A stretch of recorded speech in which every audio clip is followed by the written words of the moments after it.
السلام علیکم دوستو، بیان کیا جاتا ہے کسی نے حاتم طوئی سے سوال کیا کہ آپ نے دنیا میں کسی کو اپنے آپ سے بھی زیادہ سخی پایا؟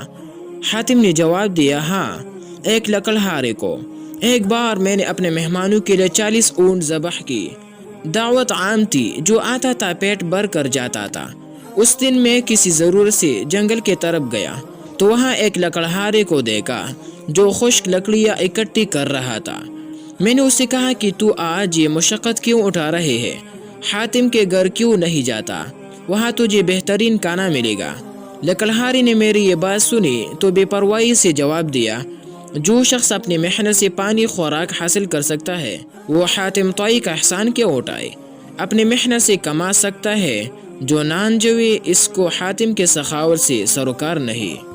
دوستو، حضرت سعدی رحمہ اللہ نے اس حکایت میں محنت اور خودداری کی عظمت ظاہر کی ہے۔ حاتم طوئی جو ہر دل عزیز اور کارخیر میں بہت بڑا اور درجہ رکھتا تھا اور اپنے عظمت سے آگاہ بھی تھا، جب خوددار اور محنتی لکڑہارے سے ملا تو اسے اس کا مقابلے میں اپنی ذات حقیر نظر آئی۔